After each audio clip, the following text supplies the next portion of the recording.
News सच। नमस्कार, मैं मयूरी और आप देख रहे हैं MNS न्यूज टीवी। ब्रेक के बाद स्वागत है आपका देश की खबरों में। एक नजर डालते हैं आज की हेडलाइंस पर।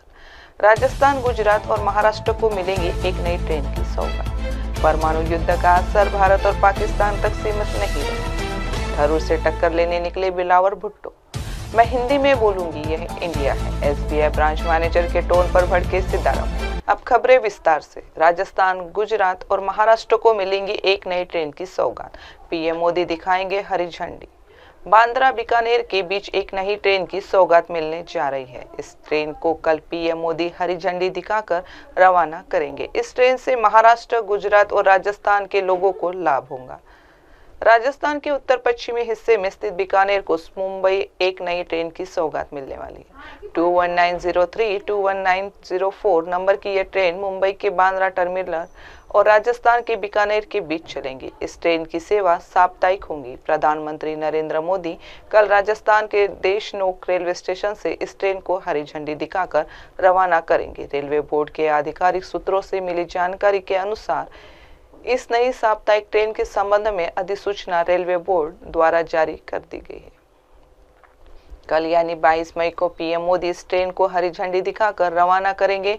उसके बाद इस ट्रेन की नियमित सेवा प्रारंभ होगी। गाड़ी संख्या 21903 अब प्रत्येक सोमवार को बांद्रा टर्मिनल से रात्रि 23:25 रवाना होगी। रास्ते में बोरीवली, वापी, सूरत, भरूच, बड़ोदरा, आनंद, नडियाद, साबरमती, मेहसाना, पालनपुर, आबू रोड, फालना, मारवाड़, पाली मारवाड़, जोधपुर, मेड़ता रोड, नागौर, नोखा और देशनोक स्टेशनों पर रुकते हुए मंगलवार को रात्रि 20:40 पर बीकानेर पहुंचेंगी। वापसी में गाड़ी संख्या 21904 बीकानेर बांद्रा टर्मिनल एक्सप्रेस प्रत्येक बुधवार को सुबह 8:50 बीकानेर स्टेशन से रवाना होंगी। रास्ते में उपरोक्त वर्णित स्टेशनों पर ठहरते हुए गुरुवार को सुबह 6:45 बांद्रा टर्मिनल स्टेशन पहुंचेंगी। इस ट्रेन में कुल मिलाकर 22 डिब्बे होंगे। ये डिब्बे एयर कंडीशन होंगे। रेलवे बोर्ड से मिली जानकारी के अनुसार इस ट्रेन में 3rd AC इकोनॉमी श्रेणी की 18 और 2nd AC श्रेणी के 2 कोच होंगे। 2 कोच लगेज और जनरल ब्रेक वन वाली भी। बांद्रा बीकानेर के बीच एक नई ट्रेन की सौगात मिलने जा रही है। इस ट्रेन को कल PM मोदी हरी झंडी दिखाकर रवाना करेंगे। इस ट्रेन से महाराष्ट्र, गुजरात और राजस्थान के लोगों को लाभ होगा।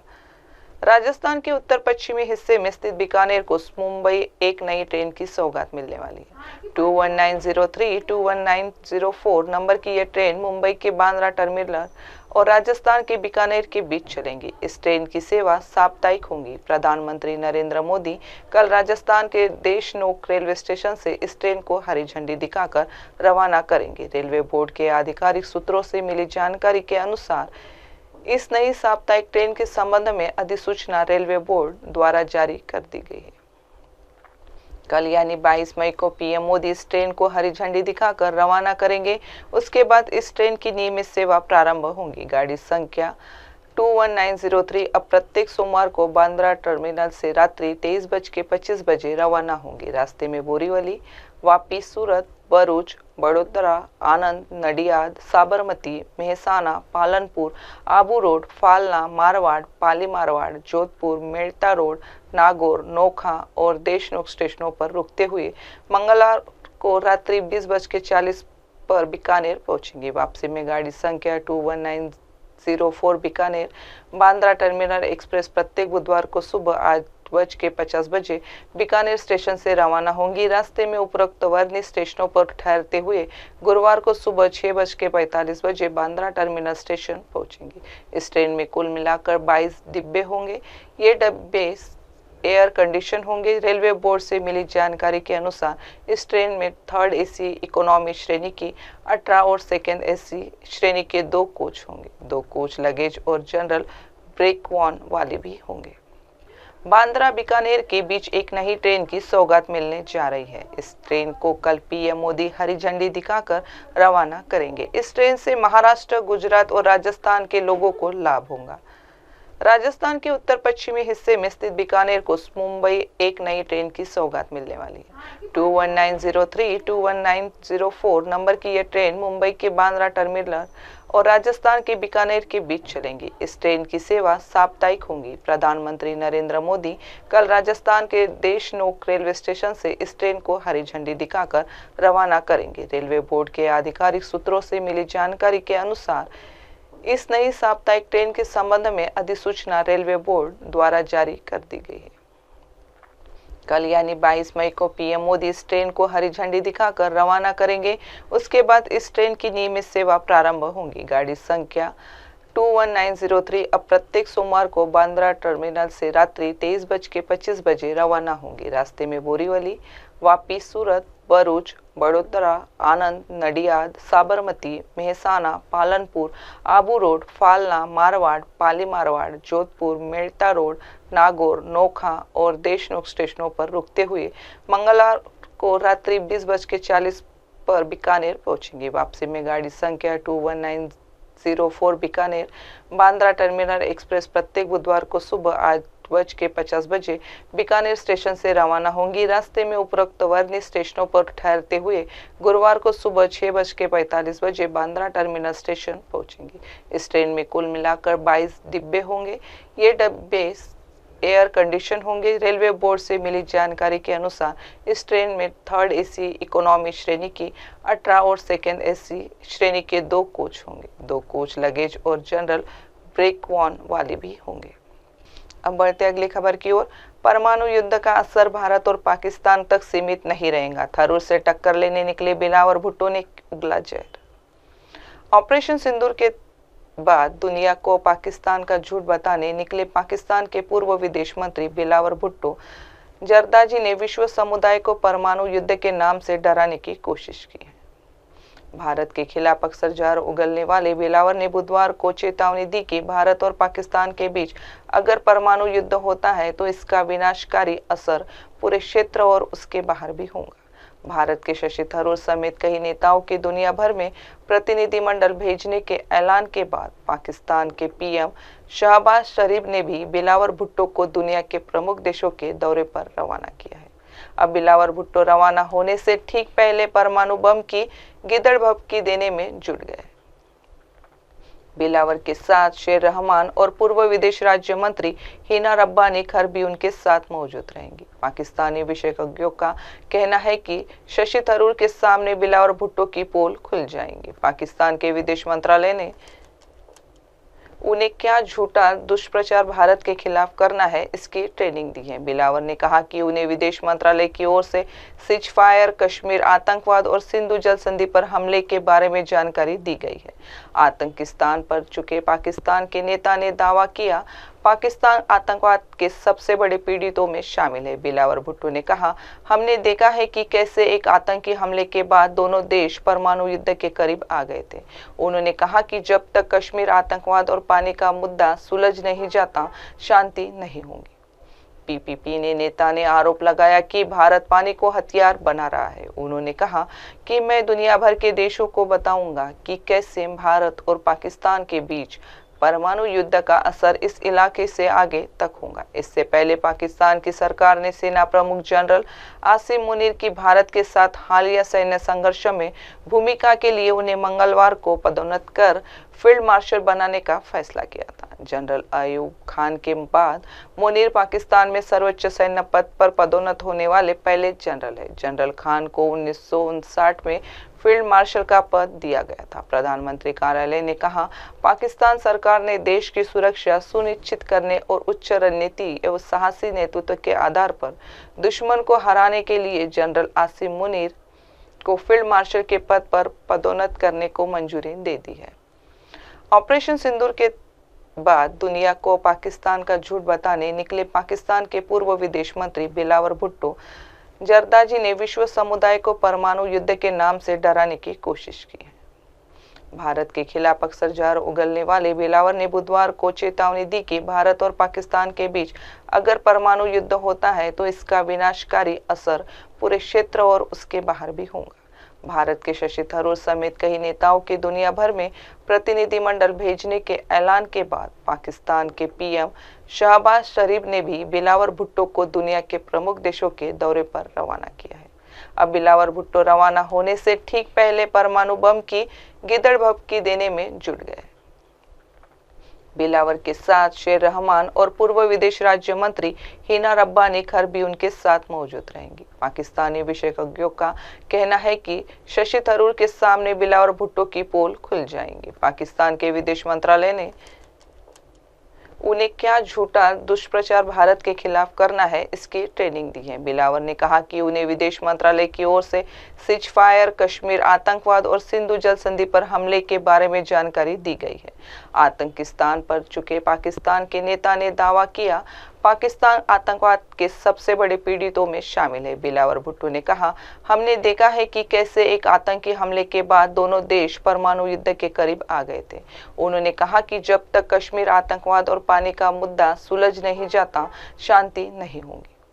पीपीपी ने नेता ने आरोप लगाया कि भारत पानी को हथियार बना रहा है। उन्होंने कहा कि मैं दुनिया भर के देशों को बताऊंगा कि कैसे भारत और पाकिस्तान के बीच परमाणु युद्ध का असर इस इलाके से आगे तक होगा। इससे पहले पाकिस्तान की सरकार ने सेना प्रमुख जनरल आसिम मुनीर की भारत के साथ हालिया सैन्य संघर्ष में भूमिका के लिए उन्हें मंगलवार को पदोन्नत कर फील्ड मार्शल बनाने का फैसला किया था। जनरल अयूब खान के बाद मुनीर पाकिस्तान में सर्वोच्च सैन्य पद पर पदोन्नत होने वाले पहले जनरल है। जनरल खान को 1959 में फील्ड मार्शल का पद दिया गया था। प्रधानमंत्री कार्यालय ने कहा, पाकिस्तान सरकार ने देश की सुरक्षा सुनिश्चित करने और उच्च रणनीति एवं साहसी नेतृत्व के आधार पर दुश्मन को हराने के लिए जनरल आसिम मुनीर को फील्ड मार्शल के पद पर पदोन्नत करने को मंजूरी दे दी है।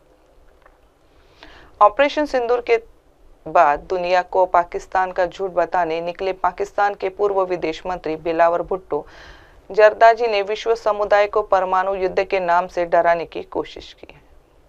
भारत के खिलाफ अक्सर जहर उगलने वाले बिलावर ने बुधवार को चेतावनी दी कि भारत और पाकिस्तान के बीच अगर परमाणु युद्ध होता है तो इसका विनाशकारी असर पूरे क्षेत्र और उसके बाहर भी होगा।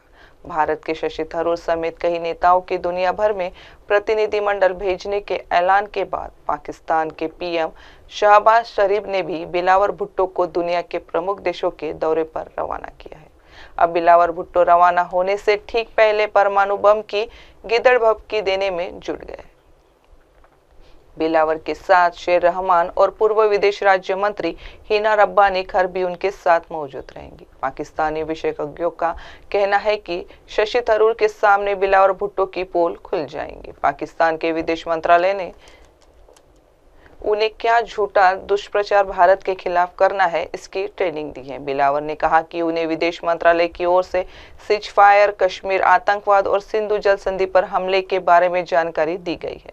आतंकिस्तान पर चुके पाकिस्तान के नेता ने दावा किया, पाकिस्तान आतंकवाद के सबसे बड़े पीड़ितों में शामिल है। बिलावर भुट्टो ने कहा, हमने देखा है कि कैसे एक आतंकी हमले के बाद दोनों देश परमाणु युद्ध के करीब आ गए थे।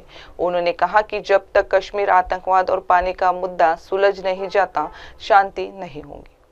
पीपीपी ने नेता ने आरोप लगाया कि भारत पानी को हथियार बना रहा है। उन्होंने कहा कि मैं दुनिया भर के देशों को बताऊंगा कि कैसे भारत और पाकिस्तान के बीच परमाणु युद्ध का असर इस इलाके से आगे तक होगा। इससे पहले पाकिस्तान की सरकार ने सेना प्रमुख जनरल आसिम मुनीर की भारत के साथ हालिया सैन्य संघर्ष में भूमिका के लिए उन्हें मंगलवार को पदोन्नत कर फील्ड मार्शल बनाने का फैसला किया था। जनरल अयूब खान के बाद मुनीर पाकिस्तान में सर्वोच्च सैन्य पद पर पदोन्नत होने वाले पहले जनरल है। जनरल खान को 1959 में फील्ड मार्शल का पद दिया गया था। प्रधानमंत्री कार्यालय ने कहा, पाकिस्तान सरकार ने देश की सुरक्षा सुनिश्चित करने और उच्च रणनीति एवं साहसी नेतृत्व के आधार पर दुश्मन को हराने के लिए जनरल आसिम मुनीर को फील्ड मार्शल के पद पर पदोन्नत करने को मंजूरी दे दी है।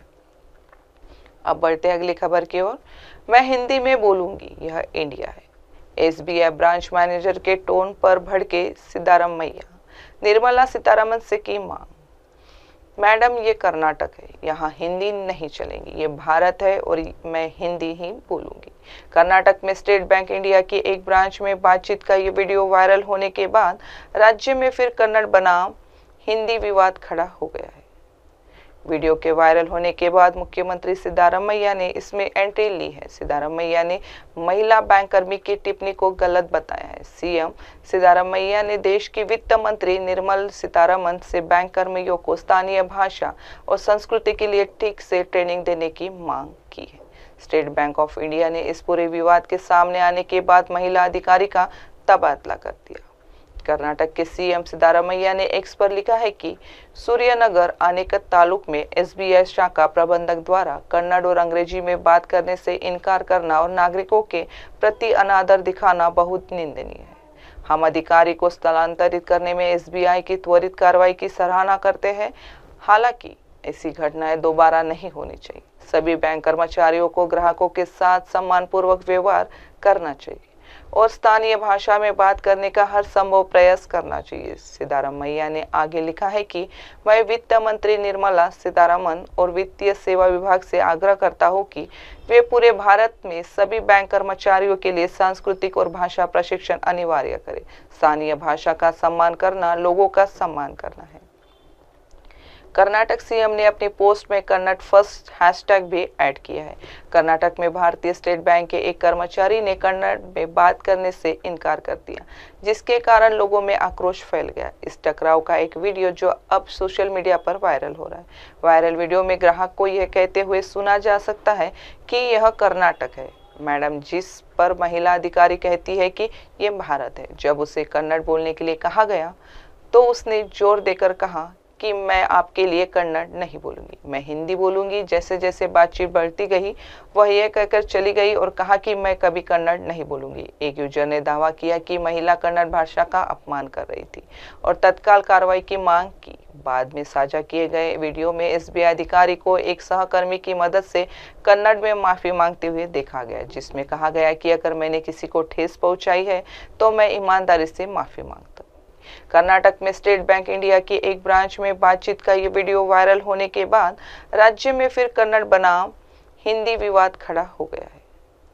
वीडियो के वायरल होने के बाद मुख्यमंत्री सिद्धारमैया ने इसमें एंट्री ली है। सिद्धारमैया ने महिला बैंक कर्मी की टिप्पणी को गलत बताया है। सीएम सिद्धारमैया ने देश की वित्त मंत्री निर्मला सीतारमण से बैंक कर्मियों को स्थानीय भाषा और संस्कृति के लिए ठीक से ट्रेनिंग देने की मांग की है। स्टेट बैंक ऑफ इंडिया ने इस पूरे विवाद के सामने आने के बाद महिला अधिकारी का तबादला कर दिया। कर्नाटक के सीएम सिद्धारमैया ने एक्स पर लिखा है कि सूर्यनगर आनेकत तालुक में एसबीआई शाखा प्रबंधक द्वारा कन्नड़ और अंग्रेजी में बात करने से इनकार करना और नागरिकों के प्रति अनादर दिखाना बहुत निंदनीय है। हम अधिकारी को स्थलांतरित करने में एसबीआई की त्वरित कार्रवाई की सराहना करते हैं।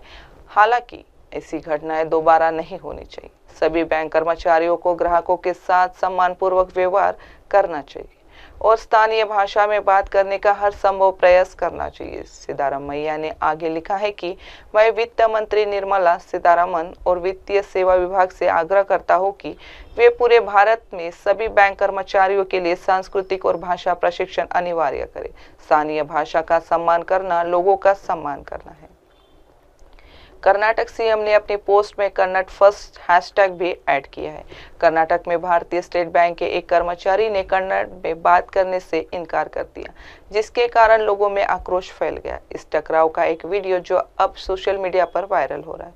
वायरल वीडियो में ग्राहक को यह कहते हुए सुना जा सकता है कि यह कर्नाटक है मैडम, जिस पर महिला अधिकारी कहती है कि यह भारत है। जब उसे कन्नड़ बोलने के लिए कहा गया तो उसने जोर देकर कहा कि मैं आपके लिए कन्नड़ नहीं बोलूंगी, मैं हिंदी बोलूंगी। जैसे जैसे बातचीत बढ़ती गई वह यह कहकर चली गई और कहा कि मैं कभी कन्नड़ नहीं बोलूंगी। एक यूजर ने दावा किया कि महिला कन्नड़ भाषा का अपमान कर रही थी और तत्काल कार्रवाई की मांग की। बाद में साझा किए गए वीडियो में एसबीआई अधिकारी को एक सहकर्मी की मदद से कन्नड़ में माफी मांगते हुए देखा गया, जिसमें कहा गया कि अगर मैंने किसी को ठेस पहुंचाई है तो मैं ईमानदारी से माफी मांगता।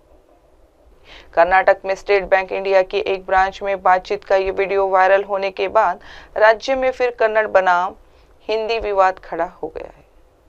वीडियो के वायरल होने के बाद मुख्यमंत्री सिद्धारमैया ने इसमें एंट्री ली है। सिद्धारमैया ने महिला बैंक कर्मी की टिप्पणी को गलत बताया है। सीएम सिद्धारमैया ने देश की वित्त मंत्री निर्मला सीतारमण से बैंक कर्मियों को स्थानीय भाषा और संस्कृति के लिए ठीक से ट्रेनिंग देने की मांग की है। स्टेट बैंक ऑफ इंडिया ने इस पूरे विवाद के सामने आने के बाद महिला अधिकारी का तबादला कर दिया। कर्नाटक के सीएम सिद्धारमैया ने एक्स पर लिखा है कि सूर्यनगर आनेकत तालुक में एसबीआई शाखा प्रबंधक द्वारा कन्नड़ और अंग्रेजी में बात करने से इनकार करना और नागरिकों के प्रति अनादर दिखाना बहुत निंदनीय है। हम अधिकारी को स्थलांतरित करने में एसबीआई की त्वरित कार्रवाई की सराहना करते हैं। हालांकि ऐसी घटनाएं दोबारा नहीं होनी चाहिए। सभी बैंक कर्मचारियों को ग्राहकों के साथ सम्मानपूर्वक व्यवहार करना चाहिए और स्थानीय भाषा में बात करने का हर संभव प्रयास करना चाहिए। सिद्धारमैया ने आगे लिखा है कि मैं वित्त मंत्री निर्मला सीतारमण और वित्तीय सेवा विभाग से आग्रह करता हूं कि वे पूरे भारत में सभी बैंक कर्मचारियों के लिए सांस्कृतिक और भाषा प्रशिक्षण अनिवार्य करें। स्थानीय भाषा का सम्मान करना लोगों का सम्मान करना है। कर्नाटक सीएम ने अपनी पोस्ट में कन्नड़ फर्स्ट हैशटैग भी ऐड किया है। कर्नाटक में भारतीय स्टेट बैंक के एक कर्मचारी ने कन्नड़ में बात करने से इनकार कर दिया, जिसके कारण लोगों में आक्रोश फैल गया। इस टकराव का एक वीडियो जो अब सोशल मीडिया पर वायरल हो रहा है। वायरल वीडियो में ग्राहक को यह कहते हुए सुना जा सकता है कि यह कर्नाटक है मैडम, जिस पर महिला अधिकारी कहती है कि यह भारत है। जब उसे कन्नड़ बोलने के लिए कहा गया तो उसने जोर देकर कहा कि मैं आपके लिए कन्नड़ नहीं बोलूंगी, मैं हिंदी बोलूंगी। जैसे जैसे बातचीत बढ़ती गई वह यह कहकर चली गई और कहा कि मैं कभी कन्नड़ नहीं बोलूंगी। एक यूजर ने दावा किया कि महिला कन्नड़ भाषा का अपमान कर रही थी और तत्काल कार्रवाई की मांग की। बाद में साझा किए गए वीडियो में एसबीआई अधिकारी को एक सहकर्मी की मदद से कन्नड़ में माफी मांगते हुए देखा गया, जिसमें कहा गया कि अगर मैंने किसी को ठेस पहुंचाई है तो मैं ईमानदारी से माफी मांगता हूं। अब बढ़ते अगली खबर की ओर।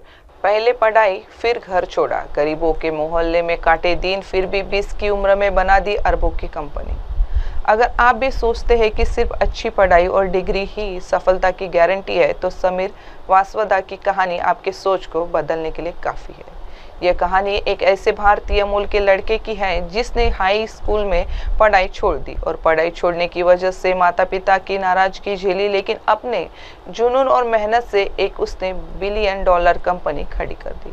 कंपनी का नाम वाइस है। समीर वासवदा अमेरिका के ओहायो राज्य के क्लीवलैंड शहर में पैदा हुए थे। उनके माता पिता चाहते थे कि वह पढ़ाई में अच्छे नंबर लाए, अच्छी यूनिवर्सिटी में जाए और एक बढ़िया नौकरी करे, लेकिन समीर का दिमाग पढ़ाई की किताबों से ज़्यादा टेक्नोलॉजी और नई चीज़ें सीखने में लगता था। 12 साल की उम्र में समीर ने नॉर्थ वेस्टर्न यूनिवर्सिटी के एक समर प्रोग्राम में हिस्सा लिया। यहाँ उनकी मुलाकात रुनिक मेहरोता से हुई। रुनिक आगे चलकर उनके बिजनेस पार्टनर बने। उसी समय प्रोग्राम के बाद दोनों ने साथ में एप्स और सॉफ्टवेयर बनाना शुरू किया। 2016 में समीर और रुनिक ने वाइस की शुरुआत की थी। वाइस एक AI बेस्ड प्लेटफॉर्म है जो फाइनेंशियल एडवाइजरों को अपने ग्राहकों के लिए बेहतर निवेश पोर्टफोलियो बनाने में मदद करता है। शुरुआत तो थी लेकिन आसान नहीं थी। वाइस का मकसद है कि हर व्यक्ति को बेहतर निवेश की सुविधा मिले। इसका प्लेटफॉर्म फाइनेंशियल एडवाइजरों को पोर्टफोलियो बनाना, टैक्स की प्लानिंग करना और क्लाइंट्स से जुड़ने में मदद करता है। इसे स्पॉटिफाइड रेफ्ट फॉर इन्वेस्टमेंट कहा गया है। लेकिन जब कंपनी तेजी से बढ़ी तो कुछ समस्याएं भी आई। टीम बहुत बड़ी हो गई और फैसले लेने में दिक्कतें आने लगी। समीर ने 2023 में कंपनी को एक बार फिर से सही दिशा में मोड़ने के लिए हार्ड रीसेट किया और बिजनेस मॉडल में बदलाव किया। एक वक्त था जब वह खुद को सिर्फ यूनिकॉर्न फाउंडर के टैग से पहचानते थे, लेकिन बाद में उन्होंने समझा कि एक इंसान की पहचान उसकी कंपनी से अलग होती है। उन्होंने सीखा कि हर गलती से कुछ नया सीखना जरूरी है। आज समीर 2025 में वाइस को और आगे ले जाने में लगे हैं। उनका सपना है कि वाइस एक ऐसा प्लेटफॉर्म बने जो हर इंसान के लिए पर्सनल इन्वेस्टमेंट का रास्ता हो। अगर आप भी सोचते हैं कि सिर्फ अच्छी पढ़ाई और डिग्री ही सफलता की गारंटी है तो समीर वासवदा की कहानी आपके सोच को बदलने के लिए काफ़ी है। यह कहानी एक ऐसे भारतीय मूल के लड़के की है जिसने हाई स्कूल में पढ़ाई छोड़ दी और पढ़ाई छोड़ने की वजह से माता पिता की नाराजगी झेली, लेकिन अपने जुनून और मेहनत से एक उसने $1 बिलियन कंपनी खड़ी कर दी। कंपनी का नाम वाइस है। समीर वासवदा अमेरिका के ओहायो राज्य के क्लीवलैंड शहर में पैदा हुए थे। उनके माता पिता चाहते थे कि वह पढ़ाई में अच्छे नंबर लाए, अच्छी यूनिवर्सिटी में जाए और एक बढ़िया नौकरी करे, लेकिन समीर का दिमाग पढ़ाई की किताबों से ज़्यादा टेक्नोलॉजी और नई चीज़ें सीखने में लगता था। 12 साल की उम्र में समीर ने नॉर्थ वेस्टर्न यूनिवर्सिटी के एक समर प्रोग्राम में हिस्सा लिया। यहाँ उनकी मुलाकात रुनिक मेहरोता से हुई। रुनिक आगे चलकर उनके बिजनेस पार्टनर बने। उसी समय प्रोग्राम के बाद दोनों ने साथ में ऐप्स और सॉफ्टवेयर बनाना शुरू किया। 2016 में समीर और रुनिक ने वाइस की शुरुआत की थी। वाइस एक AI बेस्ड प्लेटफॉर्म है जो फाइनेंशियल एडवाइजरों को अपने ग्राहकों के लिए बेहतर निवेश पोर्टफोलियो बनाने में मदद करता है। शुरुआत तो थी लेकिन आसान नहीं थी। वाइस का मकसद है कि हर व्यक्ति को बेहतर निवेश की सुविधा मिले। इसका प्लेटफॉर्म फाइनेंशियल एडवाइजरों को पोर्टफोलियो बनाना, टैक्स की प्लानिंग करना और क्लाइंट्स से जुड़ने में मदद करता है। इसे स्पॉटिफाइड रेफ्ट फॉर इन्वेस्टमेंट कहा गया है। लेकिन जब कंपनी तेजी से बढ़ी तो कुछ समस्याएं भी आई। टीम बहुत बड़ी हो गई और फैसले लेने में दिक्कतें आने लगी। समीर ने 2023 में कंपनी को एक बार फिर से सही दिशा में मोड़ने के लिए हार्ड रीसेट किया और बिजनेस मॉडल में बदलाव किया। एक वक्त था जब वह खुद को सिर्फ यूनिकॉर्न फाउंडर के टैग से पहचानते थे, लेकिन बाद में उन्होंने समझा कि एक इंसान की पहचान उसकी कंपनी से अलग होती है। उन्होंने सीखा कि हर गलती से कुछ नया सीखना जरूरी है। आज समीर 2025 में वाइस को और आगे ले जाने में लगे हैं। उनका सपना है कि वाइस एक ऐसा प्लेटफॉर्म बने जो हर इंसान के लिए पर्सनल इन्वेस्टमेंट का रास्ता खोले। अगर आप भी सोचते हैं कि सिर्फ अच्छी पढ़ाई और डिग्री ही सफलता की गारंटी है, तो समीर वासवदा की कहानी आपके सोच को बदलने के लिए काफ़ी है। यह कहानी एक ऐसे भारतीय मूल के लड़के की है जिसने हाई स्कूल में पढ़ाई छोड़ दी और पढ़ाई छोड़ने की वजह से माता पिता की नाराजगी झेली, लेकिन अपने जुनून और मेहनत से उसने $1 बिलियन कंपनी खड़ी कर दी। कंपनी का नाम वाइस है। समीर वासवदा अमेरिका के ओहायो राज्य के क्लीवलैंड शहर में पैदा हुए थे। उनके माता पिता चाहते थे कि वह पढ़ाई में अच्छे नंबर लाए, अच्छी यूनिवर्सिटी में जाए और एक बढ़िया नौकरी करे, लेकिन समीर का दिमाग पढ़ाई की किताबों से ज़्यादा टेक्नोलॉजी और नई चीज़ें सीखने में लगता था। 12 साल की उम्र में समीर ने नॉर्थ वेस्टर्न यूनिवर्सिटी के एक समर प्रोग्राम में हिस्सा लिया। यहाँ उनकी मुलाकात रुनिक मेहरोता से हुई। रुनिक आगे चलकर उनके बिजनेस पार्टनर बने। उसी समय प्रोग्राम के बाद दोनों ने साथ में ऐप्स और सॉफ्टवेयर बनाना शुरू किया। 2016 में समीर और रुनिक ने वाइस की शुरुआत की थी। वाइस एक AI बेस्ड प्लेटफॉर्म है जो फाइनेंशियल एडवाइजरों को अपने ग्राहकों के लिए बेहतर निवेश पोर्टफोलियो बनाने में मदद करता है। शुरुआत तो थी लेकिन आसान नहीं थी। वाइस का मकसद है कि हर व्यक्ति को बेहतर निवेश की सुविधा मिले। इसका प्लेटफॉर्म फाइनेंशियल एडवाइजरों को पोर्टफोलियो बनाना, टैक्स की प्लानिंग करना और क्लाइंट्स से जुड़ने में मदद करता है। इसे स्पॉटिफाइड रेफ्ट फॉर इन्वेस्टमेंट कहा गया है। लेकिन जब कंपनी तेजी से बढ़ी तो कुछ समस्याएं भी आई।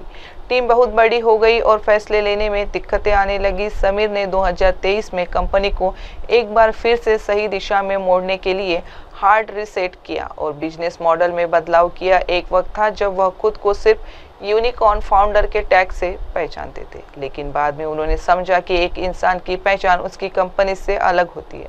उन्होंने सीखा कि हर गलती से कुछ नया सीखना जरूरी है। आज समीर 2025 में वाइस को और आगे ले जाने में लगे हैं। उनका सपना है कि वाइस एक ऐसा प्लेटफॉर्म बने जो हर इंसान के लिए पर्सनल इन्वेस्टमेंट का रास्ता खोले। अब वक्त हो चुका है एक छोटे से ब्रेक का। देखते रहिए MNS न्यूज़ TV। नमस्कार। हाय हेलो नमस्कार, मैं हूं पंकज विष्णु और आप देख रहे हैं MNS न्यूज़। आप देख रहे हैं MNS न्यूज़, सच जरूर।